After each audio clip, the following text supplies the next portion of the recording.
All right, we're back. Yianni, recurring guest, friend of the show. This has got to be your like sixth, seventh time on the show. Like, I know, right? I feel like, and we were just talking about, but these always just end up turning into conversations more than podcast I know. interview. I wish one of the things I love about like a proper podcast setup, like where you do it in studio and this and that. Like if you're talking about Barstool or any of these shows, you always have cameras rolling. So a lot of the banter before and after.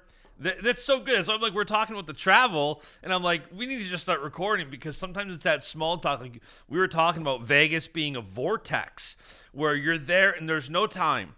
It's just like, how long until I got to do this or how long can I do that? There's no like proper time zone. It's like its own municipality, it's its own time zone. It's wild. Yeah, well, it's like there's no windows anywhere. So you get there, you wake up, you get there, for weigh-ins as the sun is rising. And the sun never sets. It doesn't get dark there until like 8:30 at night. The sun rises at 5 in the morning. So you're just like, oh, it's still daytime. And then you realize, like, wait, we've been here for 12 hours. We've been here literally all day. I'm exhausted. I'm going to bed. Yeah, it's crazy, and especially I feel like wrestling, it's got to be compounded because you get there and you're cutting weight and you want to make weight and weigh in, and when you're leaving, like you just got done with the tournament, you want to start recovery, and then you're flying from Vegas to Syracuse and driving to Ithaca, but you're back in Ithaca now. You had an awesome open. I guess let's start here. You've won a lot of different tournaments. You won a lot of different accolades, 4 NCAA titles. You've got world medals, different age levels. How does this U.S. Open win compare to some of the other tournaments and accolades that you've won? I one thing that's interesting as I've gotten older is I used to really, and I'm still like this obviously, but I used to really, like, I wanted to win, and if I won, I was happy, and that was awesome. And it's a good quality, right? You want to go be a competitor and all of that, but I feel like for the Open, I dealt with so many other things, right? Like my shoulder, weight cut, my stuff. My dad was sick, and going into this, none of that was a factor. It was just like I'm healthy, everyone's fine. I'm the appropriate amount of weight of pounds over, and I can just go wrestle. So it was more like, let's see how it goes. Because for a long time I had been really disappointed in what I was doing, but there was also this unspoken thing of like, well, this isn't really me either. Mm-hmm. But you know, it is what it is, and you're not really gonna, like, I would never go out and be like, well, I lost because I was cutting weight, because that's stupid, right? Like, you Yeah. still, I mean, we both made weight. The other guy's cutting weight too. You never know. Mm-hmm. I mean, you never know, right? Who's doing it, who's not. So for this, it was just like I feel good. I'm in pretty good shape. It's been over a year since I've wrestled, so let's see what happens. And I'm pretty happy with how it played out. But How do you obviously, there's things. how do you think that this has got to be one of your biggest layoffs that I can think of since maybe you broke your elbow? Like having almost a full year off where you didn't wrestle from the Olympic trials last year to the Open this year. That's over a year. And you were off the mat with the shoulder surgery for 8 months. One of your biggest layoffs ever. How do you think that factored into this weekend? I actually was talking this out with my dad. Maybe this might have been the longest I've gone not competing since I was like a 5-year-old who started wrestling. Yeah. Like a full year of doing nothing. Um, and in some ways it was good. I feel like after the trials, I was really demoralized and just like physically beaten up, mentally beaten up, and I kind of had this like you know overwhelming feeling of doom of like, man, am I done? Kind of, and I just was really frustrated with myself. I was frustrated about a lot of things, and then I'm like, let's just see how the trials goes. And then I got hurt, and it was like even more like what is going on, like, and more of that, like, am I just, is my body telling me time to hang up, right? And then having to step away from it, actually coaching a little bit. I remember we had Ray Higuchi in town for literally 2 or 3 days, and I watched him wrestle with Vito, and all I could think about was like, man, I want to be that good. and and it was like, all right, I'm not done yet.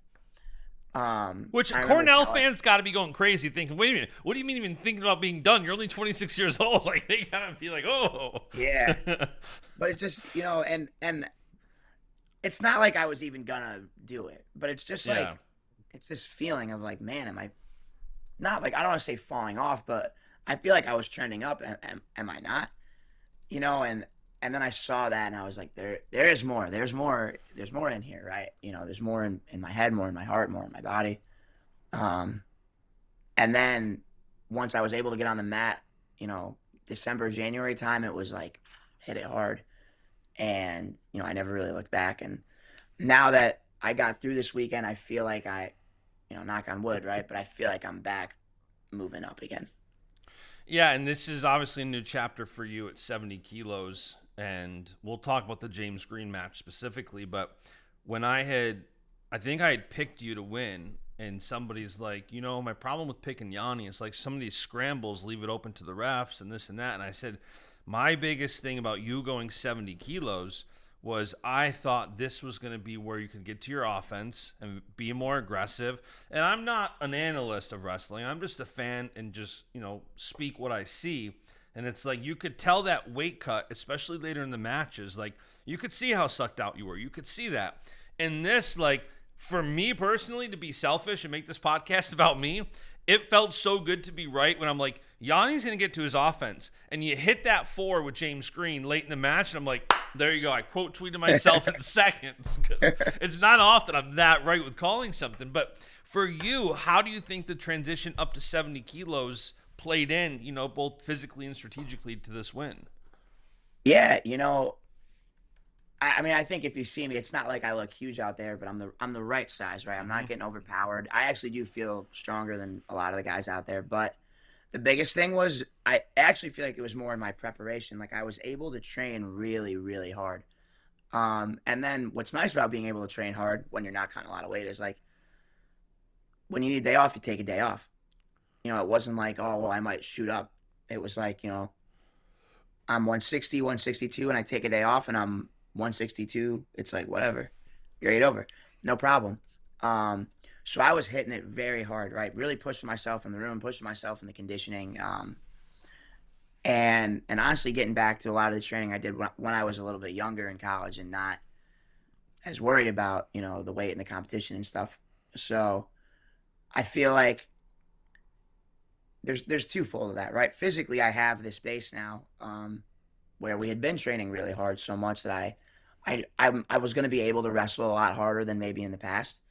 I had the energy to do it, but also I think emotionally, one thing I've talked about with my dad a lot and Mike a lot is like a lot of these matches, I want to come off the mat really tired. Because when you're in good shape and you're coming off the mat really tired, the other guy's going to be done. He's going to be like, get me out of here. And that's kind of the goal, right? Like I want to come off the mat and it's like, man, Yianni looks exhausted, but it's like, look at the other guy. Yeah, it's a good way to put it. And actually with James, I feel like he did a good job kind of slowing it down a little bit. He's very strong, very, his grip's good. He kind of clamps onto everything. So in a way I was a little bit frustrated with myself, just like not being able to open that up more. But I think again, shaking the rust off a little bit, hopefully in Final X, whether it's James or somebody else, I'm able to go to that point where it's like I'm kind of tired stumbling off the mat every match, right? And that's kind of, if I can push myself so hard that I'm doing that, the other guy's going to be feeling it for sure. Yeah, and not even the James match, which I want to talk about in a minute, but like even for me, like I think I tweeted out that your match with Andonian, if I were Vegas, I'd set the over-under for points at like 23.5. Because I'm like, here are two guys who are explosive, love to scramble. Like, this is going to be a high-scoring match. And then you go out there and get a pin in a minute. And I'm like, oh, my God, like 70-kilo Yianni is not messing around. And this was after, like, okay, so you have a couple of quick techs. Like, it's the open. That's what happens for any elite guy. But then you tech Cardenas. Then you pin Bryce.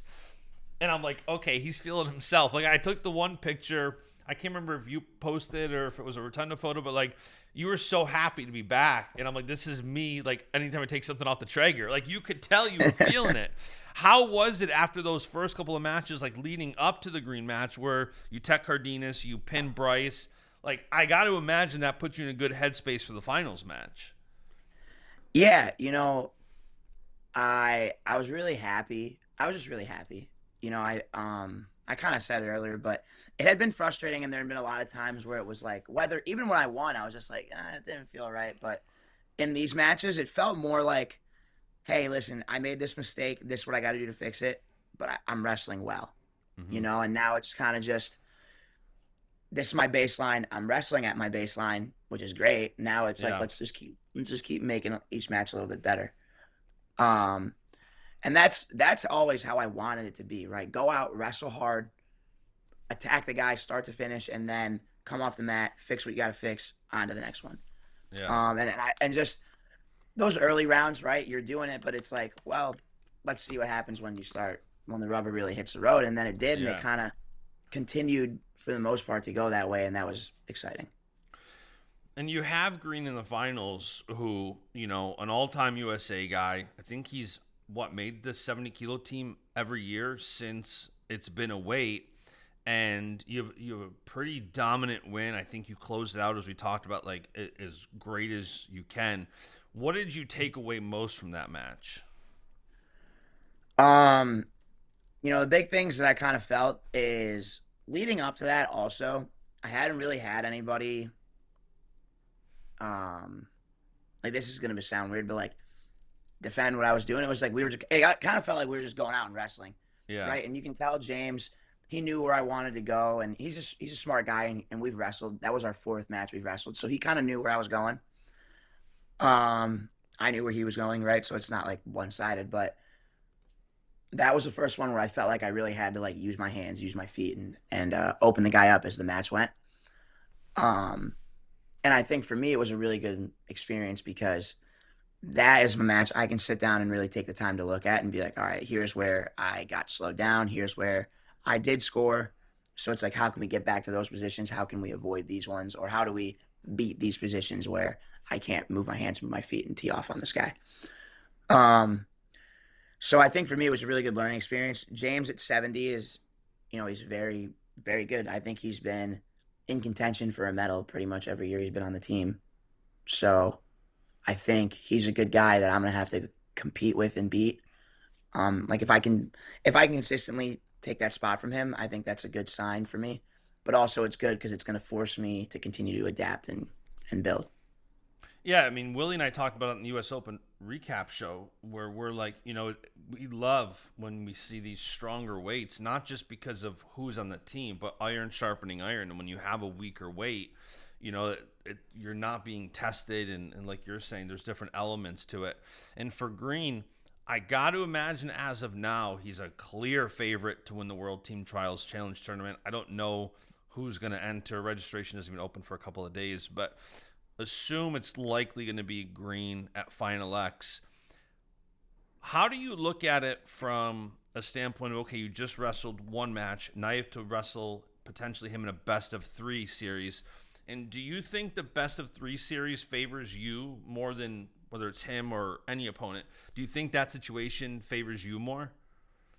Um, I'd like to think so. I mean, everyone's kind of different, right? But I think I do a good job sitting down after a match and in 5 minutes being able to look at, here's what went wrong, here's what I should have done, here's what I'm going to do.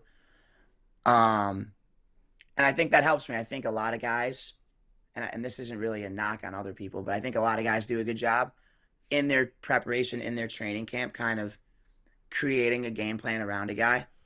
Um, so I think, if it was flipped and I was coming through the challenge tournament wrestling a guy at Final X, um, you know, it would help me, right? Or not like it would help me. It wouldn't hurt because I can sit there for 5 minutes and be like, should have done this, will do this, let's go. Um, I think the best of three system also kind of leaves some room for error. And I don't like admitting this, but historically I am error prone at times. Um, so we'll see. I mean, ideally not, right? But yeah, I think it helps me, but I don't. We'll see.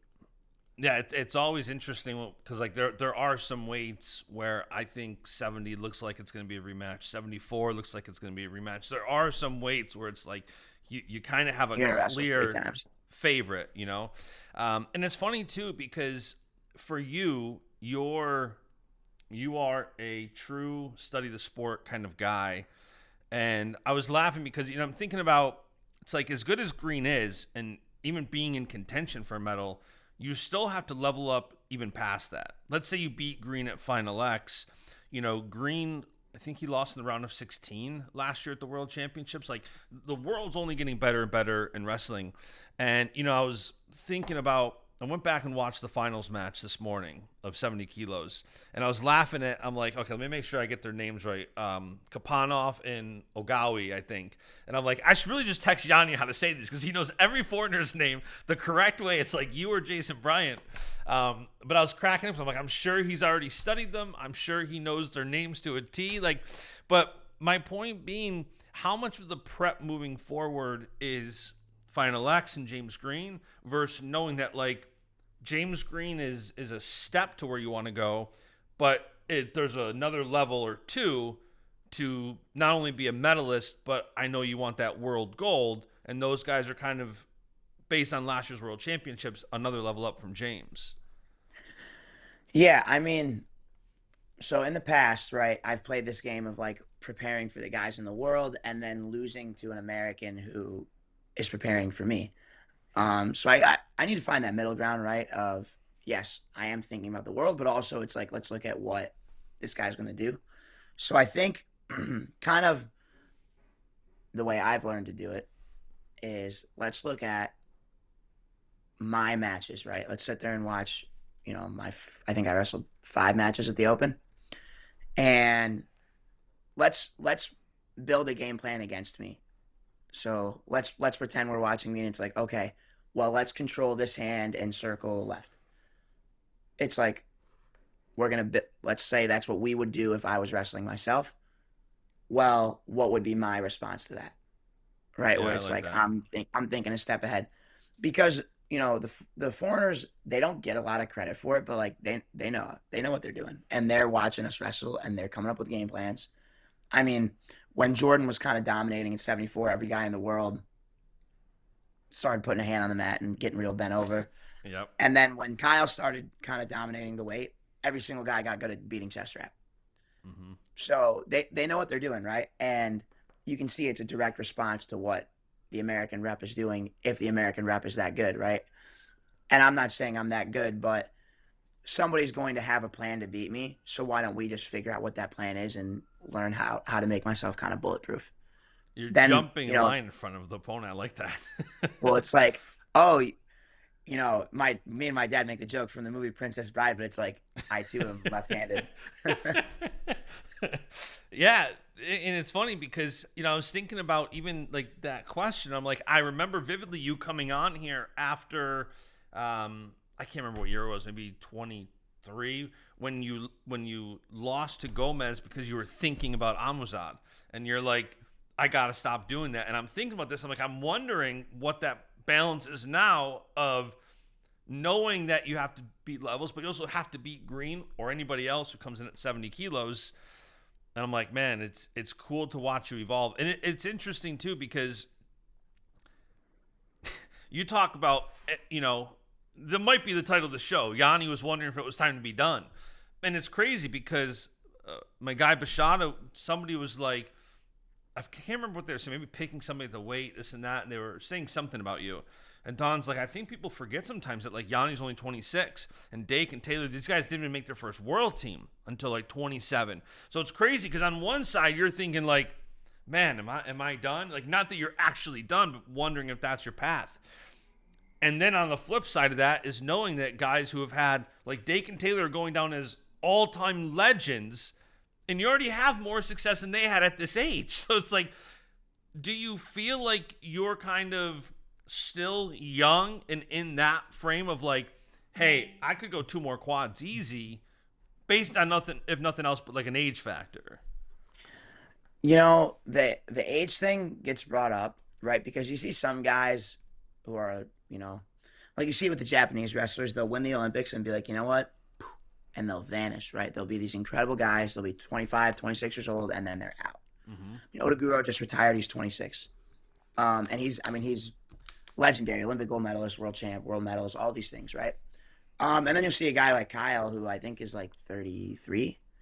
Yeah. And he's like, I'm going to do this quad, and I could do another one. And Kyle actually used to talk to me about this when I was still in college, when he was still at Cornell.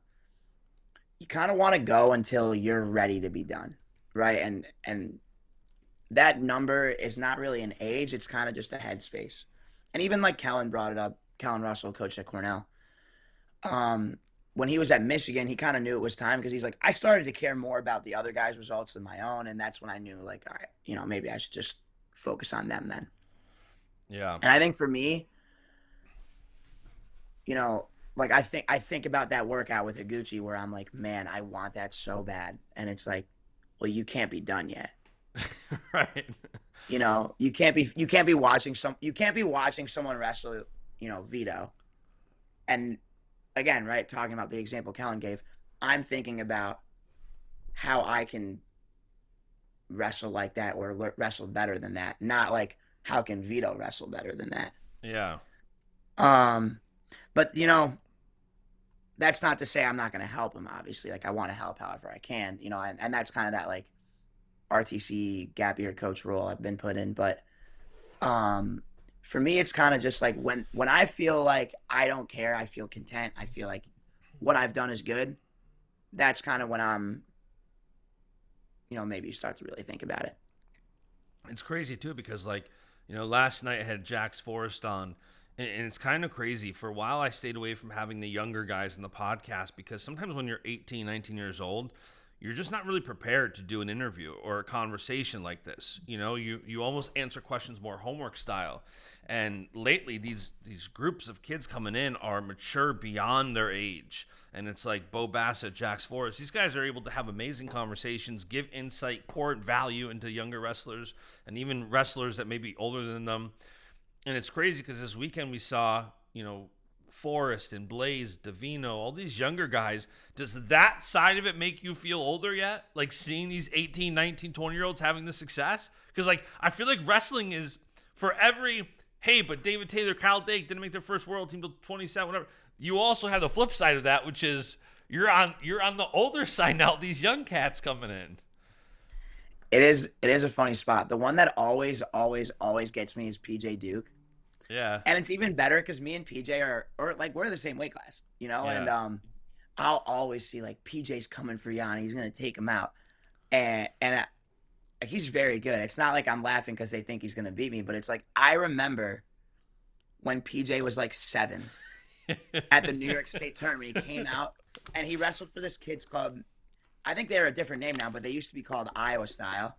Mm-hmm. And he had like his little headgear. Like he was 7 years old. He was a little headgear and he was jacked. He was as jacked when he was 7 as he is now. And he came out and he like angry. He walked out there. And he's very close, or at least like when they were younger, it was close to my younger brother Elijah. And it's funny because I'm like, man, like he's very good. Like, but I still remember him when he was a little guy like that. Yeah. And I mean, I'm gonna say that he didn't attack me sometime, but like, it's like, it's funny because like, I'm wrestling James, who I watched him wrestle at Nebraska, and I was 15 years old, mm-hmm. and I could wrestle him in Final X. I could also wrestle PJ, who when I was 15, he was like 8. It's crazy. You know what I mean? And it's funny. But that's why it's like the age thing. It's just kind of you get there when you get there. Yeah, it's funny. And one thing that I love that I've gone on record to say I absolutely hate the post-match interviews. I understand why they do them.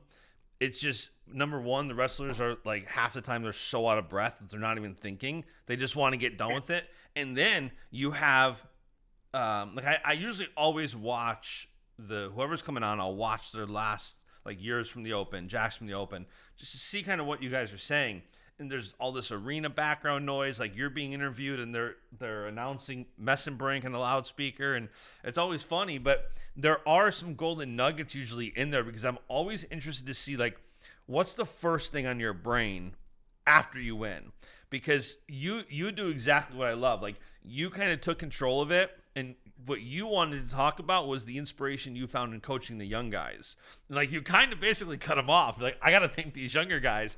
And I mentioned on the recap show, like I loved seeing you, Messenbrink, some others, not only competing but like champs, where a lot of guys are already back home, and it's no shade to them. You know, it's like I think Dake was outside playing with his kids during, Yeah. like before. You know, like that's typically what you see.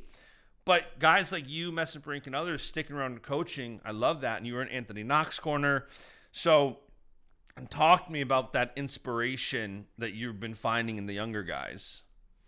Yeah, so kind of going off of what we were talking about with kids like Forrest and PJ, the young guys are very motivated. They're Yeah. very inspired. Um, Not to say that when I was younger they weren't, but it's refreshing, right? Because college wrestling beats some guys up, and you know you see those older guys, and there's this narrative of like, oh, I'm old, I'm gonna be done soon. And with the kids, it's like I'm gonna do this for another 100 years. Yeah. Um, and like I coached the gap years this year, so like Jackson Joy, he took fourth at 70 kilos. Louis Sergio took third at 79, and then Knox and Rocco Delegata are coming in, so they're going to be gap years. They Knox won and Rocco took fourth at heavyweight. And you know I got maybe 10 or 11 guys, but also I had last year's guys that were at Cornell, so like Simon Ruiz, I had Yeah. him all last year. He took third at the senior level, which is a crazy story after.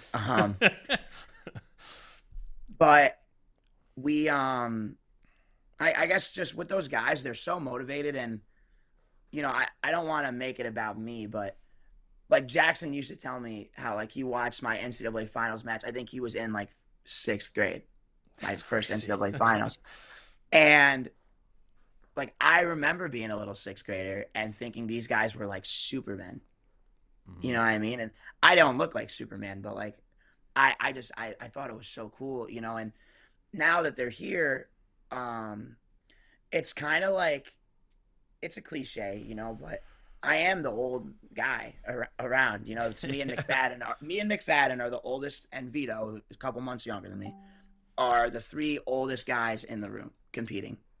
Mhm. And it's like these kids need an example, not need an example because they're gonna get there, right? But it helps. It helped me having Kyle around, helped me a lot. And I want to be that guy where, you know, like Jackson is a really good kid, really, really hardworking kid. When Jackson eventually does succeed, that he can look back and be like, wrestling with Yianni or watching Yianni really helped me. Mhm. Because I feel that way about Kyle. I feel that way about like David Taylor and Burroughs and those guys. Like being able to see how they operate, how they think, how they train at a young age really does inspire me. And I now I'm older and I want to do that for them. Obviously, I coach them, right? So I'm trying to teach them how to wrestle in addition Yeah. to that. But even if you know they cut me from that coaching role, right? I still want to be that guy where it's like every day they're getting to see like, hey, if you want to be this guy, you want to be an NCAA champ, or hopefully someday, you know, you want to be a world champ. This is what it takes, um, and they can just follow along. How much of it, you know, you're a wrestling mindset partner, and I love those guys. We do a lot with them at Bash Solutions, and I always love when there's partnerships and NIL deals and brand deals that are organic like this, where mindset is very important to you. You've talked about the role of having a sports psychologist, and I'm curious for you. A lot of times with wrestling, I've heard athletes say that when they're coaching someone, it helps sharpen their own technique because you're focusing on the fundamentals of it. I'm curious if the same thing is true on the mindset side of it. You know, you've gotten so much knowledge and wisdom on the mindset side. How much of that do you factor into the guys you're coaching and helping? And then does that in turn help you kind of like it does on the technique side of things? You know, it does, right? Because and I don't want to insult them, but they're kids, you know, and kids get nervous. Yeah. Like I saw. literally every single kid that's came through Cornell on his gap year in the last 2 years, I've coached them for their first ever college wrestling match, which is a huge milestone in a kid's life. Yeah. Like a lot of kids don't have world championship aspirations. So there you see it. There's this like alarm that goes off in their head of like, oh my God, this is it. Right. But it's like it's funny because it's the Clarion Open. you know, Right. it's not like I'm like, hey, like, you're not winning the NCAA title today. Right. And it's like, yeah, yeah. And like and it's funny because you see their personalities come out in different ways, like the way they express that, right? Like this kid Gabe Boysu, who's pretty good. He actually, he had some good results this weekend, but he's getting ready for his first match, and he just like tapped me on the shoulders, like, "Hey, I'm kind of nervous." I'm like, "Well, hey, at least you're telling me, And I'm like Bus as well. I'm like, "I'm gonna love you no matter what. Like, if you lose, it'll probably be less." And he's like, "All right, like good to know." And you kind of make a joke about there, but I guess like, I tell that story because it's like for me, it's like, man, the whole like, oh, I'm nervous. It's like when you say it, it's kind of silly. Right. It's like I'm really afraid of this like structured fight I might get into. Right. Even though I've been practicing and I signed up for it. Like that's the joke I tell them, like, you did ask for this, You Right. want to be here. This is what we want. You didn't go to the US Open to be like, man, I hope I don't have to wrestle anybody. Right. So it's like, just go out and wrestle them, And if you lose, and this is like the biggest thing that I think helps me when I'm competing, right? It's like when they lose, I'm not mad at them. I'm not like gonna yell. It's like I hurt too. It hurts me. Right. And I think like for me, it's like I'm gonna go out there and I'm gonna wrestle my heart out. The only time I get mad at him is it's like I'm like, where's the effort? Where's the intensity? Where's the this? Right? Mm-hmm. But I would say that when they won. So for me, it's like if I go out there and I compete really hard, and I execute as best I can, and it's like it just doesn't work out. It's not gonna be this like crushing, like what did I do? It's like what can I do next? How can I right that wrong in the World Team Trials at Final X, or if it's at Final X, like at my next tournament, how can I right that wrong? And when you make it about that growth process, I think it takes the edge off of the kids, and that helps take the edge off myself. And kind of going back to the wrestling mindset, guys, I think that's kind of the whole goal of that mindset training is it's like, how can we take the edge off and let you go wrestle like a hungry lion? Yeah. Go like a lion's not afraid of starving. It's like, I'm going to go eat. Right. And it's like, well, how can we turn you into that? And I think kind of taking that edge off and just knowing like, hey, if you do starve, like I have a steak just in case. Yeah. It's like, okay. Yeah, and it's so important, and it's funny because it's like, so you're 26, you're kind of in this middle spot where it's like you're not the young guy anymore. You're not these guys like Dake and Green who are, early 30s, but you do have to consistently evolve. You talked about how you're trying to basically almost get in your opponent's head, like, okay, if they're game planning for me, let me game plan for me better. How do you think that from the technique side, the mindset side, that you're finding ways to evolve at this point in your career? Well, I am notoriously critical of myself at times. Yep, I know. And if I'm not, my dad and Mike surely are. Between the three of us, no one's going to have anything good to say about my wrestling. So it's not hard to find stuff to work on. It's just more of a matter of finding the right thing to fix, And I think, again, between the three of us, someone's going to say the right one, and then the other two are going to be like, oh yeah, and then we're going to go do it. Because, right, you can talk about, think about, like, I'm not dumb. I see what people say. It's like the scrambling, the weight cut, the, he's slow, weak. Is it a timing? Is it a finishing? Is it a this or that? Right. So it's kind of like, okay, well, I could find 100 things that went not the way I want them to in my match with James. Let's pick the two that are going to move the needle the most, fix them. And then let's also talk about the things where it's like, well, hey, this is probably going to happen a lot. Let's nip that in the butt right away. And you keep doing that, right? And that's kind of a way I think you can improve without making it like I'm scouting myself. I'm scouting this guy. It's like, let's just keep taking holes out and let's keep finding new ways to open this guy up. Yeah. Let me ask you this, because we were talking about it on the recap show, and I'm curious. I told you when you did the NCAA recap show after like one of the first rounds, and I'm like, you need to do a podcast weekly, because just your thoughts on the current state of stuff outside of just you. Like I could have you on for an hour and never talk about you. We're talking about you today because I know everybody wants to hear from you, but like there's so many things that just your opinion on it is great. One of them that I'm curious is, you've been at the center of a weight where wrestling fans like to think they know the best world team. Depending on who wins, if you win, you're going to have people saying, I wish Zayn was at 65. If Zayn wins, you're going to have guys saying, I wish Yianni was at 65. He's our better guy. Like, wrestling fans do a lot of that. And it feels like we're in a spot right now with our world team where it's a news cycle. You've got guys retiring left and right over the past year. You've got weights where we don't have a lot of international success right now. If you look at like 79, you go from Burroughs, Taylor, Dake, and all those guys in that range to guys like Wick or McFadden, or guys who haven't had that senior level, world level success yet. And I'm curious for you, your thought overall on the state of Team USA as we start this kind of new cycle and new quad. The Monday quarterbacking from wrestling fans, it's kind of like because people used to get mad about it. Like my friends would see like I'd be Zayn and they'd be like, well, Zayn's better, and it's like, and they'd get all like mad, and I'm like, guys, like. And like I don't know if I got this from my dad or if I came up with it, good for me. But it's like, if you cured cancer tomorrow, somebody would be like, well, why didn't you cure AIDS too? Mm-hmm. It's like, no matter what you do, yesterday, right? Someone's gonna have something to say.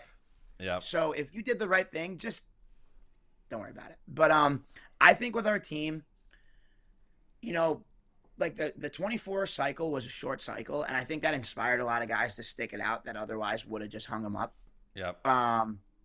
So it feels like this big, like empty nest kind of, because you had so many giants that are stepping away. But kind of going back, like we talked about Dake and Taylor not making the team for so long. It's like, well, if Burroughs had retired a little earlier, what would those guys have been doing?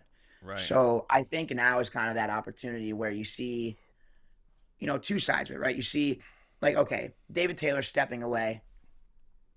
Well, it's Kyle. All right, it's a bad example because Kyle and Sahid are both proven. But let's just say, right, David Taylor steps away. A new guy comes out of 86 that had been sitting there for a while, so he doesn't have a lot of results. He's a little younger, and everyone's like, well, he sucks. But it's like, does he suck or is he just unproven? Yeah.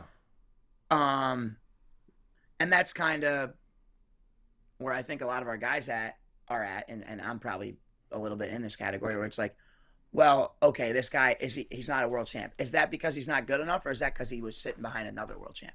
Yeah. Or is it because, he's 22 and he's gonna figure it out in a year or two? And I also think it kind of opens the door, like a guy like Vito who won the Worlds. It's like, well, maybe he keeps winning and he turns into that, David Taylor, Kyle Snyder, Jordan Burroughs kind of guy. Hopefully it's me. Like, hopefully, insert name here, right? It opens the door for someone else to become that guy. RTCs do a good job. NIL could definitely hurt the RTC process, but I think coaches, like the American coaches, know wrestling. So if you have a motivated guy, you put him in a good, it's a formula, right? Motivated guy, good room, good coach, good wrestler. So it's not like the formula changed. It's just the first, input changed. So hopefully, you give those guys time or they're ready now and good things happen. Let me ask you this too.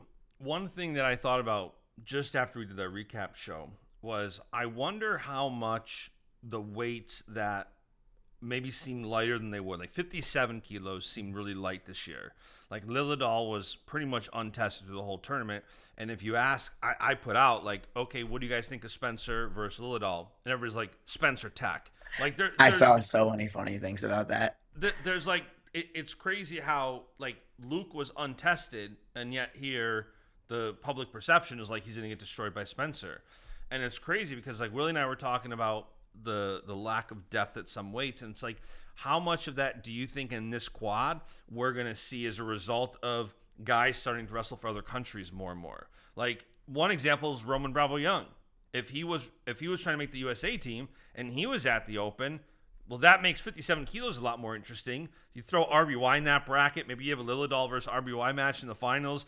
Maybe it's RBY versus Spencer if RBY wins at Final X. Like, how much do you think we're going to see a change in the domestic tournaments with more and more guys starting to wrestle for other countries? And please don't announce that you're going to go wrestle for the Greece team. You know, that'd be cool. But I love my Greek people, but the 3-year suspension is tough. A lot. I think a lot. Because, again, the American coaches are not dumb guys. Yep. And it's like, okay, I got this kid. You know, let's take Luke Lilladal. He's really good. Let's say his name was Luke freaking Gomez. Okay. And I got this kid, Luke, who's really good, right? And let's say he goes to Final X and Spencer texts him in a minute. And it's like, okay, well, he's not going to beat that guy. But Spencer could win the World Championships. And my guy being the number 2, he's not going to get the same attention, coaching, competition as he does as the number 1. And that's fair. That's wrestling capitalism. But if I can, you know, his grandmother's from Mexico and he can wrestle for Mexico, why don't I give this kid the best chance to be a world champ? Mm-hmm. Right? That's every coach's goal for my athlete, right? Like, I want to give my kid the best chance to be the best wrestler in the world. And one way to help him is to let him just start at the world championships every year. Yeah. So it's like, why not do that? I think that's going to hurt the depth, but at the same time helps because let's take Sebastian Rivera. If we were both Americans competing for the American team spot, it would be a little more, you know, maybe taboo for me to come have him up and train in the month of May because it's like, hey, we might go to the World Trials, we might go to Final X. Like, right. I don't know. But why not have him up and train? Why not go down to New York City and train with him? Because, hey, if we wrestle at the Worlds, like, high five. You know what I mean? Good. That's where we wanted to get to. If we wrestle for the gold medal, good. That's what we want. Yeah. And I'm maybe not the right guy to ask because I like training. If James Green was like, hey, let's train, I would be like, yes, even though we may wrestle, right? And some guys don't feel that way. But I think kind of going back to what you're asking, the guys wrestling for different countries will affect, you know, the quarters and semifinals of the U.S. Open for sure. Yeah. But you're always going to have a handful of those like red-blooded American types that will never leave, even if they could. Yeah. And you're going to have guys who just can't leave because they're, you know, Kyle Dake, like he's American. Yeah. You know, and then, yeah, some guys are going to leave, but hopefully those guys turn into really good training partners for us. And, you know, are they taking a shortcut? Yeah, like, yeah, maybe. Good for them. But I guess like I don't hate it. It just kind of it does suck when you see, you know, an American who wrestles for a different country do really well when our guy didn't. That sucks. But yeah, you know, the Russians feel the same way, but they still train with him because they know it's a good partner. It's crazy too because I just had Rocky Elam. I love that kid. He was just on here, and he was talking about how he's going to try to make the Italy world team. And I'm like, I'm convinced that Italy is just going to be all Americans. Like, Italy is going to be a bunch of American Italians that are just like, Italy is going to be literally a team of Americans who are Italian. Like, it's going to be the state of New Jersey. Right. The state of New Jersey just packed up, went to Rome. They're like, hey, how you doing? Wrestling for Italy. And I was joking with Rocky. I'm like, you're going to have your white tee. You got to have your gold horn necklace. Like, yeah. Like, it's just such a funny visual. Like, that needs to be a documentary by Flow if it happens. Like, all these, you know, Rocky Elam, AJ Ferrari, and all these Italians just, yeah, because, like, Mexico and Puerto Rico are kind of getting like that, too. Yeah. Yeah, definitely. But it's like, I mean, and Mexican and Puerto Rican coaches are probably like, hell yeah. Look at all these good guys coming to our country. Right. I mean, they're honestly the stars of the programs. They're kind of building it up. If you look at like Roman, I'm pretty if you sure look Rivera at was like the flag bearer or something, wasn't right, he, at the Olympics? yeah, Yeah. Rivera was Puerto Rico's or one of Puerto Rico's flag bearers, and it's cool to see. You know, obviously, like as an American, I want everybody selfishly like to just stay in America and give us our best team. And but like I'm happy for these guys. Like I'm so happy that Roman can get the experience of going. He's an Olympian. Like that's awesome. You know, but it is like when you start to think about domestic tournaments and you know I don't think we have a shortage of competitors, so I don't think it's a huge problem. But I do think at some point when you do have a lightweight class, it's definitely like, okay, why is this weight class light? Start of a new cycle, year after the Olympics, sometimes quieter. Okay, guys wrestle for other countries. It was one of those things that I forgot to mention on the show, and I'm like, okay, I'll ask Yianni about it.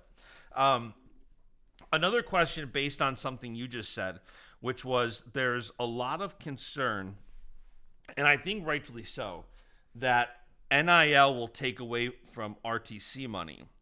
And I think that's a huge problem or a huge potential problem. But kind of a twofold question. One is your thoughts on if NIL is going to take away from the RTCs. And then two, how fortunate and blessed you are that you've got a lot of great partners. Spartan, Wrestling Mindset, like you've kind of I feel like your timing was absolutely perfect where you're definitely in that upper echelon of like you're a four-time NCAA champ. You are proven on the world scene, both junior level, senior level. Like so you're kind of the anomaly where like even though NIL is making a problem for RTCs, like guys of your caliber are probably always going to be okay because you're in that top 1%. But that next tier, I feel like is going to be where we start to run into a problem where it's like, yeah, the absolute best of the best, the cream of the crops are going to get those deals and they'll still be taken care of. But now you talk about the second tier or third tier RTC guys, and I feel like those are going to be pretty impacted. I think a lot of things about NIL mostly bad, but conceptually it was right. Like it was a good thing that just like we ruined. Mike was talking to somebody, Mike Gray just told me this, that in all sports, the top two sports with the most transfers are football and basketball, and wrestling is third, Mm-hmm. which is nuts because that's I mean football and basketball are huge revenue generating sports, and then wrestling, right? Um, but it's like I mean people play leapfrog in the portal, Mm-hmm. um, but it's like do I always blame the kid? No. Do I always blame the coach? No. It's like each situation is different. I don't Yeah. like it when people are like, oh, this kid he's a villain for leaving a school he was a backup at. Like okay, I don't know. Kid wants to wrestle. It's the same logic as the Americans wrestling Correct. for different countries. Um, with the RTC thing, I think, I mean, what do I know, right? If I was, let's say I was a head coach at a Power Five school with big NIL, I do want to have some RTC athletes because for one, when I recruit the kid, I want him to see that he can stick around after he graduates. I don't want it to be like, oh yeah, we'll let you join RTC because he's gonna be like, well, where is it? Mm-hmm. I also want to have my best college wrestler not be the best guy in the room. Yeah. So kind of like we were talking about those top tier guys, we need them if I'm a college head coach, right? Because I need my star athletes to lose in the room, and I need my star athletes to see that they can continue to be star athletes after they graduate. But like a situation where I think it's going to hurt some kids is it's like, hey, I'm an All-American. I took seventh in the country. This school offers me 100 grand to transfer. I graduate. I stay at that school, and they're like, well, hey, we'll give you 30 a year to join the RTC. Mm-hmm. And it's like, well, you were just giving me 100. What is this? And it's like, well, and this is where it's a weird thing. Coaches are not paid to win the world championships. They're paid to win the NCAA tournament. Mm-hmm. Um, so it's like, well, this is like, I mean, my kind of salary, my occupation, my livelihood lives and dies by this team. Now it's like, I want you to help, but I need this team to stay really good. So my top priority is getting them right. So I think those, I don't want to say middle of the road because they're very good, but that next group down could be affected, right? Because it's like, well, I'm putting all of my NIL into the college team. My remaining RTC money is going to keeping our top guys that we just bought from the college team. Um, and some coaches are going to see the value in those second, we'll call it second tier, but those also good guys Yeah. because they're still better than 99% of the college wrestlers they're going to have in the room anyway. Right. You know what I mean? Mm-hmm. Like when you talk about a guy who takes fifth at the Open, like he probably a multiple time All American. Yeah. You would love to have him in your starting lineup. Right. So it's like you're probably going to keep him around, but there's only so much money, right? So it's going to either the NIL budgets are going to start to drop, where kids are going to stop getting these like $1 million contracts, or RTCs are going to get a little thinner. But if you see, I mean, like we've built ours up. Oklahoma State, Penn State, Princeton, even like they built theirs up. Those are just the ones that kind of jump to the front of my mind that have, 4, 5, 6 athletes. But um, the schools, I believe the schools that are doing well are keeping their guys who graduate and their RTC, which is important. But maybe you'll just see a little bit less of that, like hopping around where it's like, hey, like who's going into a bidding war for this guy that just graduated? Like probably not. He probably will just stick around. Maybe he'll make one move just to find a home and that's it. Compared to before where, a guy would graduate and it was kind of like, oh, which RTC is going to pick him up? I think that's just shifting younger to where now it's like, well, what college is going to pay this kid 200 grand a year? I know. Willie talked about it on our show where it's like some of these wrestlers coming out of college are delusional with how much they think they're going to get paid as like an entry level coach. And part of that is based on these NIL numbers. And it's crazy. Like if I was an athlete and I was good enough to be in the portal and get an actual payday, I'd be trying to negotiate for myself. Like, okay, great. You'll pay me X to come here. What about the 2 years, 3 years, 4 years after that? And I think you're seeing that more and more where it's like, I think AJ Ferrari just said like he's going to UNC for a couple of years and he wants to stick around through at least LA 2028. I'm sure that conversation is like, hey, if I'm getting X to come here, like I don't want to fall off a cliff in 2 years when I'm done collegiately. Or at least I want to know. Right. Yeah, 100%. I don't want to show up here thinking I'm going to be continuing to get, $300,000 a year. And then, well, what do you mean I'm getting 30 grand a year? Right. What happened to, and it's like, well, it's for this. It's like, at least I want to know. Yeah. I do think it's not like there's no money in the RTCs, right? It's not like I say the 30 grand now. It's not like, you have a guy making a world team and he's getting peanuts on the side. Yeah. But, like Alirez did it. Alirez negotiated like, I don't know if this is true. I heard this like a 10-year agreement with Northern Colorado, which I'm assuming, I don't know if he's going to wrestle for 10 more years, right? So he's like, if you want me here, like I'm here, but I also don't want it to be like the rug's going to get pulled out from under me. Yeah. And I'm not saying that Northern Colorado would, but it's like that's a way that he kind of guaranteed like some stability, at least for the next 10 years. And I think that those kind of conversations are probably important that maybe an 18-year-old kid doesn't think about. Yeah, and I hope people listening to this factor that in. And it does, like, I do like, we are seeing, Buchanan sticking around Iowa. He's going to train with the Hawkeye Wrestling Club. Terrell Bearclaw said he's sticking around Utah Valley. He's going to train there. So it is good to see.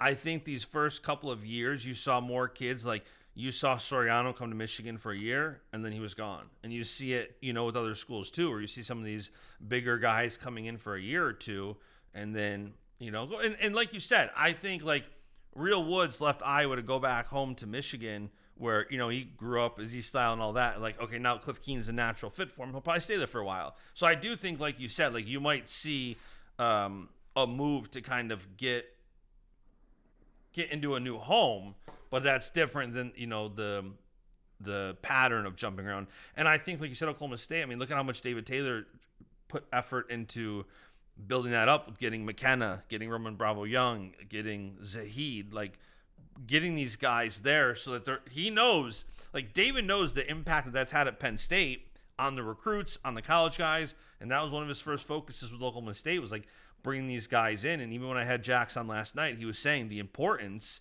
of having guys like Dayton Fix in the room, wrestling Joey McKenna, wrestling RBY. Like that's huge for these guys. Yeah. I mean,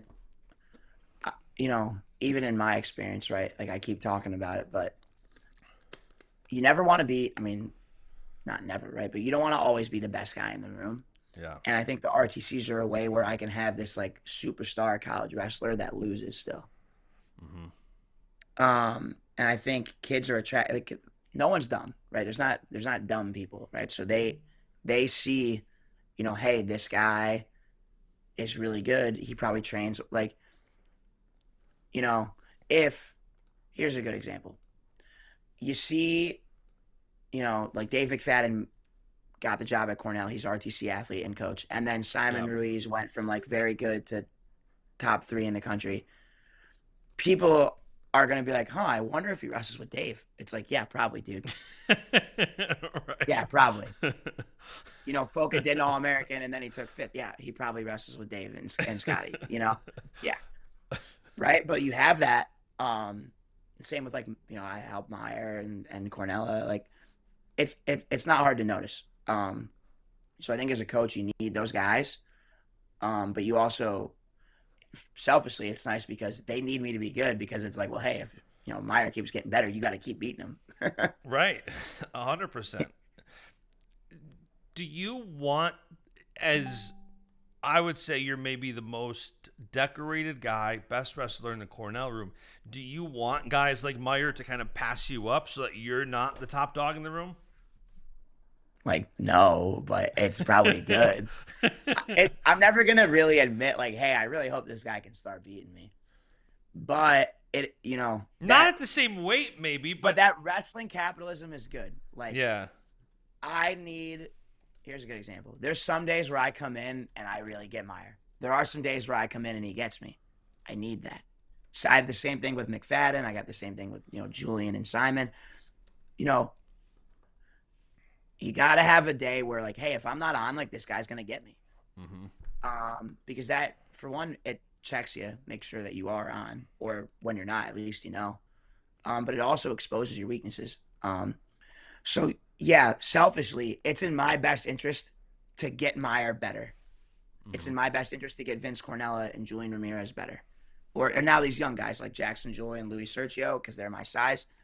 It's in my interest to get them better. Um, so now that I'm in this player coach role, like me and Dave make the joke, it's like we're kind of coaching these guys up. Like, hope they don't beat us. like, but like, it is in our best interest to get them as good as possible because it forces us to get better. Yeah. So it's like, I'm going to coach you up. I am going to coach you up and then also try to beat you. You know what I mean? Yeah. But that's going to force me to also have to get better. Yeah. I love that. All right, let's do some fan Q&A, and then I'll let you go. I swear I could talk wrestling with you for the whole Time day. flies. Yeah, and Yeah. just not run out of topics because as I didn't soon even as tell my Simon story real fast. Super, all right, super let's hear the fast. Simon story. So Simon took third at the Open. Yep. I love him. He's a super hardworking kid, but and he definitely trusts whatever the coaches say. So like he came in. This is a true story. Came in on Monday, looked pretty good, and Mike and Dave were sitting there, and it was the college practice, so I was watching, and they're like, "Man, he looks good. Like, you want to sign him up?" And Dave was like, Dave's like Simon's guy. He's like, "Yeah, let's do it." And we did, and he took third, and he was probably on the mat for a week That's because wild. like you take time off after nationals, and then like he was on the mat for more than a week, but it's like working back into it. Yeah. And then he wrestled live. We were like, man, he looks good. Signed him up, and we told him, hey, you ready to go to the Open? He's like, sure, yeah, sure. And he had like I mean, I think he was Wick's tightest match in the tournament. Yeah. And he came off the mat like he beat Karsla for third, and he's putting up the 4. And he's like, 4 days I knew I was coming here. 4 days I trained. And That's awesome. like, it's funny because in my head, I'm like, man, this could really like burn his confidence if he's not ready to go. I'm like, but if he does well, oh my God, he's going to be on top of the world because it's like, man, I did this good. I didn't even really, I just showed up. Right. And like I mean, obviously it's like we're watching him. We see what he's doing. We know what he's capable of. And he just came off the college season. So it's like, you're in the best shape of your life. But I wanted to throw that out there because it's funny. Like I think he's gonna wrestle way better at the trials. That's so funny, and it's funny because we see I love sharing out when the guys register and this guy, and you never Yeah, know why. You never know if it's just NLWC, for example, notoriously just registers they their love signing up guys. at the last second. Yeah, it's you never know if it's just a coach just getting around to it and signing up late. You never quite know. But it's funny, sometimes guys don't intend to compete, and then something Well, changes. it was just like, man, he looks good because it's not like he didn't want to go, but he just wrestled the season. He's like, yeah, I'm just gonna focus on U23s, and then we were like, hey, maybe you go, and he did great. So I just wanted to give him a little. How you Yeah, doing? that's awesome. We might have to clip that and put that one out. All right, let's do some fan Q&A, and then I'll really let you go. We might just have to start making a weekly segment or something where we do this. All right. Would you consider joining MMA? No, but it would be fun to do a fight. I always say it'd be fun to do one. Who was your favorite wrestler when you were a kid?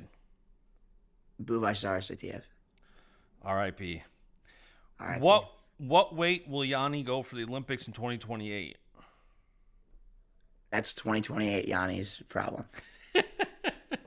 That's a great answer. Brian asked, why is he so handsome? I'm not sure if that's a question that can be answered, or is it just more of a He statement? forgot to mention I'm also very charming and funny and humble, but I'll take it. Thanks, Brian. Favorite current international wrestler? I really like Higuchi. I No really bias watch. there. I really like Higuchi, and I watched Higuchi a lot when I was younger, and I watched a ton of Sidikov. But if I had to take a guy who's not winning every single year, I would take Valiev. I really like Valiev. When are the bubblegum Spartan shoes coming out? So we have 3 new colors coming. It's that bubblegum. It's a pink color, a white and blue, and that teal color I actually wore at the Open. We're looking at the end of May, so I would check out in the next couple weeks, and I'll be posting stuff. So within a month and a half. There's a lot of questions about that. A lot of repetitive, and some are just related. Why are your wrestling shoes so fire? Well, you just kind of told the answer to that one. Here's one. Kaylee Gray wants to know. Ask him who makes the best chicken cutlets and why is it me? Kylie, Mike's wife makes these gluten-free chicken cutlet, and short tangent, but the gluten-free cutlet actually might be better than the gluten-filled cutlet because gluten-free anything is generally a little dry and crunchy. Mm-hmm. But when you cook it, it kind of soaks up the chicken, so it's not so dry, but it holds that crunch. It's good. It's good stuff. It's good stuff. It's crazy if you're cooking, whether it's gluten-free, dairy-free. My son has a dairy and an egg and a soy. I think he's out of the soy allergy now, but dairy and egg. And my wife makes amazing cutlets, and they can't have traditional things in there that you would normally use, like no eggs or this and that. Yeah. So do you know, speaking of gluten-free, Boza Pasta here in Rochester, right in Hilton? Yeah. Dude, they're fantastic. And my buddy who can't have gluten, Sam Camerata, he's a chiropractor. He's like, dude, I'm going gluten-free. My gut's messed up. And this pasta he keeps having is fantastic. And I tried it. I'm like, dude, I would never know this is gluten-free. If you have it good, it's hard to beat. Yeah, definitely. Go-to post-weigh-in meal or snack? This has changed a lot. I was doing the training lab shakes a lot, and I think those are really helpful. If I was going to have a food, I'm, right after I weigh in, if I was going to eat something, probably some eggs and potatoes. Just keep it simple. I like banana, avocado, fruit. Yeah, now that I'm saying I could eat a lot of things. You're a wrestler when? You can't answer that question. Well, I'm just rambling. I like this and this and this and this. It's all right. Really. Favorite comedy movie? There's a lot of good comedies. I'm a big movie guy. I like movies in general. Mm-hmm. My favorite comedy movie probably changes a lot, but I went through a big phase in high school where I watched Blades of Glory all the time. So I'll shout that out. I'll shout that out. I don't know if this is the same. So Jax had the same question yesterday. I don't know if it's the same kid asking or not. I must be very curious on this topic. How did you get so flexible? Are there specific stretches that you do? So every kid, like you take a 6 year old, you can fold them in half. They're the most flexible thing ever. Yeah. And then at that age, you keep stretching it, and you won't lose it. Like you get tight from, I think, like flexing your muscles a lot and then not stretching them. Yeah. And like little kids have no muscles, so like they're made of spaghetti. But if you keep stretching while you're made of spaghetti, like you won't lose that elasticity. That's crazy because if I mentioned it with Jax last night, when Freddie, who's 3, wants to like wrestle and do stuff, I feel like an 80-year-old man. Because You're it's like, like what you can do, and as you age, and what your body, if you're not keeping up with it, it's what crazy. did Jack say? He probably was like, I eat Ben and Jerry's and stretch. He did give us his favorite Ben and Jerry's, which was s'mores, I believe. I don't know if I've had that. I can't remember, dude. It sounds delicious. I haven't either. I'm gonna try it this weekend though. I can't remember what his answer was. But yeah, Whatever. I don't know if this was the same kid but a lot of flexibility inquiries. Here's an interesting one. I think I know the answer. Would you rather win 4 natties but no worlds, or 1 Olympic but no NCAAs? I'll probably take the Olympics. That's where I was going. I'll probably take the Olympics. It's basically like, would I rather be me or win the Olympics? And I'm still going. So I want that gold medal, you know. It is crazy because, like you said, like so many kids don't have World Olympic aspirations. They want to win in March in NCAA's. That's their pinnacle. Now, I wonder if I had not won 4 and won the Olympics, how would I answer that? But having 4 has now taken the allure away from it. So I want the gold medal. You know what I Yeah, mean? no, it makes sense. How many workouts do you do in a day? Probably like 6 or 7. No, it depends. Like sometimes 1, sometimes 2. I'm just gonna I always clip laugh that with because no. I'm just gonna clip just that. How many workouts do 6 you or do 7. days? 6 or 7? Because kids will come on here and be like, or like I'll talk to a dad of an 8 year old and be like, I got my kid, he runs in the morning, he lifts, goes to practice, and he gets another practice night. I'm like, that's cool, man. Like when I was little, I ate cookies and went to wrestling practice.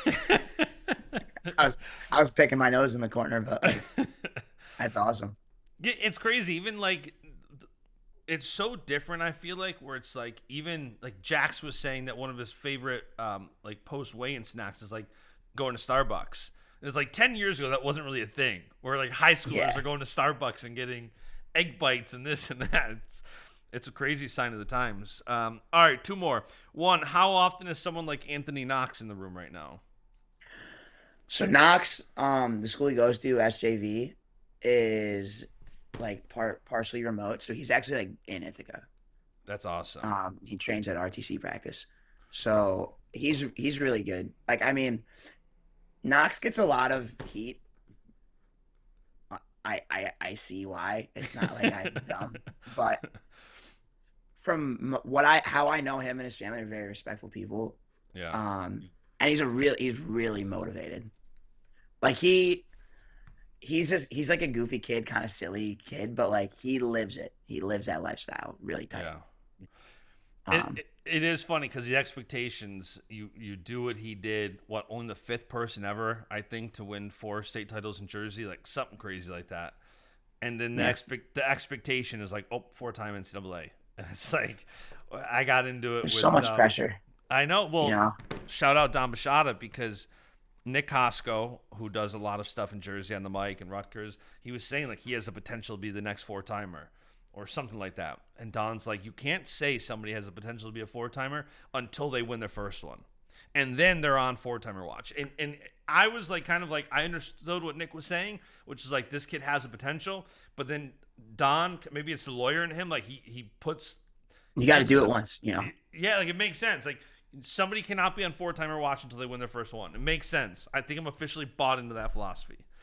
Yeah, well, there's an eyeball test, but me and my brother, Greg's a smart kid. We make the joke. You ever seen the movie The Matrix? Yep.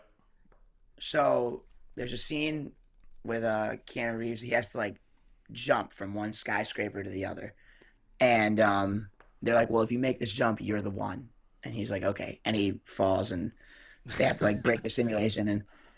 And he's like, well, does that mean I'm not the one? And he's like, no, like no one makes the jump the first time. And me and Greg always say that, like, because every kid shows up, and like it's gonna keep happening. You have it with Blaze and Forrest and Knox and Bassett, and they're gonna be like undefeated 4 time or undefeated 4. And it's like, well, no one makes the jump the first time, Yeah. and it's like not every kid, and it's like, okay, well, do you have to win as a freshman to be this like special talent? Like, no, look at all the 3 timers that are amazing, but the one will make the jump. So if you make the jump as a freshman, it's like, yeah, you're probably something. And even You know, then, you see guys that win it as a freshman, and then it's very hard to get back to that pinnacle. Where it's not like, easier. it's It I doesn't feel get like easier every year. right. And you have Guys guys like spend more time trying to be you. You know what I mean? You got to get better. yeah. Yeah, I mean the target goes on your back, and it's like it is funny because any freshman champ, whether you're talking a couple years ago like Chenzo, whether you're talking AJ Ferrari, it's like 4-time, 5-time, 4-time, 4-time. It's like it's very hard. All right, last question. What is your favorite wrestling moment to date? It's not very specific, so it can be winning, it can just be wrestling related. Your favorite wrestling moment to date. This isn't even related to me, but when I watch it's the 2009 World Finals, and Okay. Kudakov is wrestling this guy Fedorshin from Ukraine, who actually I met him. He's the national team coach for Ukraine. Um, it's 1-1 in periods. This is back when it was 3 periods. It's 1-1. They go to clinch. So this is like for the gold medal. Yeah. Fedorshin wins the clinch. So he starts on Kudakov's leg. The ref blows the whistle. It's in Russia also. And Kudakov's young. Like this is 2009. He's probably like early 20s. Like, he's a young kid. He kicks right on the whistle and squares up quick. Fedorshin jumps in, and Kudakov kind of lands in his leg, but still they're standing. Kudakov's on a head outside. Fedorshin has a crotch lift, and they're like, you can see they're kind of wobbling, and it's like, ugh. And Kudakov like sends it. He limps and he kicks like inside trip kind of action with his right foot, and like throws his hip in and pops Fedorshin to his back to win. And the camera angle, like it got so loud, it starts like shaking like this, That's and you wild. literally don't hear anything. You just hear like, and he gets up and he's like, ah. And I remember like that was one of the first matches I watched as a kid that I can really remember. And I was like, that's the coolest thing ever, and I want that so bad. Is that when you decided to learn Russian? Like you speak Russian names like they do. Like you're the only person, and you're probably saying it right. You're the only person who instead of Sidakov says Sidakov. And it's probably because that's the proper way to say it in Russia. Like it's crazy how well you know these foreign names. I'd put you up against Jason Bryant, Eric Olanowski, any of these guys who do it full time. I'd put you right up there with them. Yeah, I've always admired the European style. But yeah, like I've been learning Russian. Is it good? They would tell me it's not bad, but like I don't think it's good. Like, But can you speak a sentence in Russian? I could. I was in Azerbaijan for 2 weeks, and I could speak like half Russian, half English Give me to an them. example.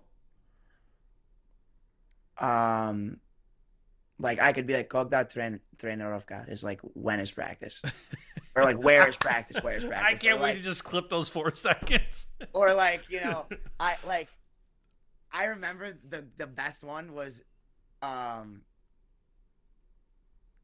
yeah, at the Worlds, like this Russian kid in 2021, he caught me in line, and I was like, tapped him, I was like, "Что ты делаешь?" It's like, "What are you doing?"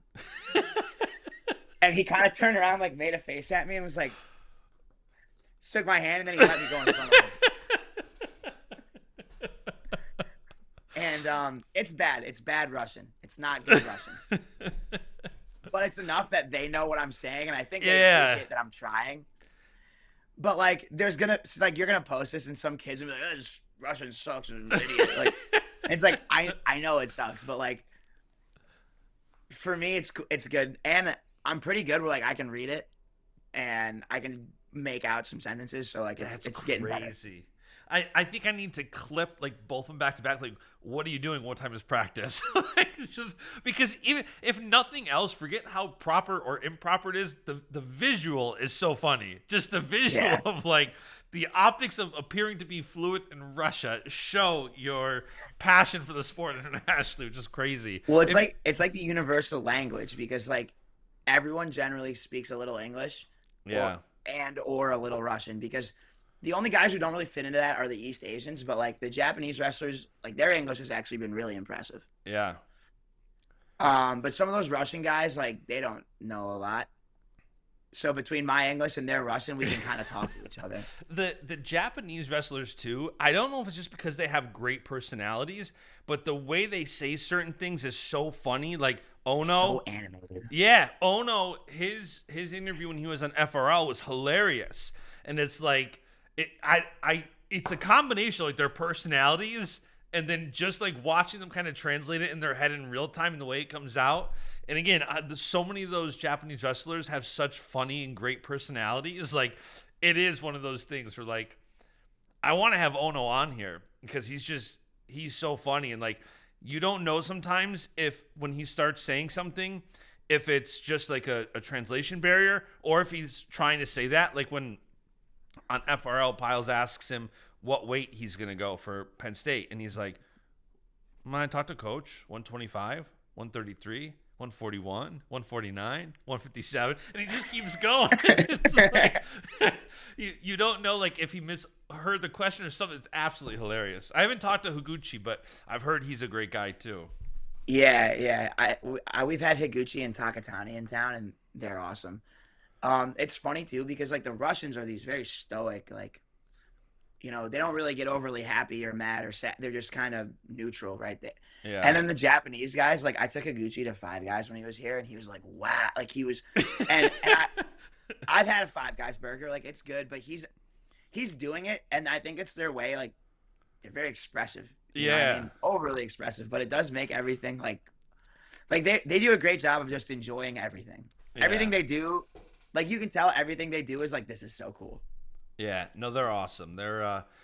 It's funny because you don't see this in a lot of sports. Like you talk about football or basketball, other sports. Like you do not have that aspect of like the international guys and what they bring to the sport, especially like from a tradition standpoint. It's kind of crazy. All right, I feel like we could go for another hour, but that's a solid hour, 20 minutes. We'll have to get you back on here soon. I'm thinking after you win Final X, no bias, no pressure. But I'm excited for you, man. You got to be excited too that it's in Newark. Like, what's that? 2.5 hours, 2 hours from Ithaca.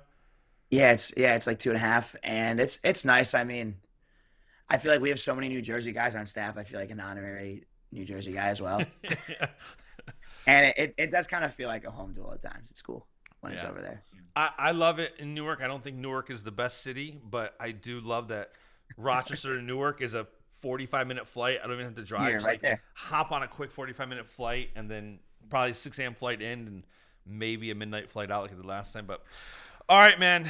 Thank you for coming on, and I will reshare. I know there's a lot of people that want the shoes, so we will keep people posted. Make sure you're following Yianni because he'll be sharing updates, and we'll chat soon, man. Congrats again on the Yeah, win. I'm happy for you, and this was fun. yeah. Thank you, man. Awesome, man. We'll chat soon. See ya.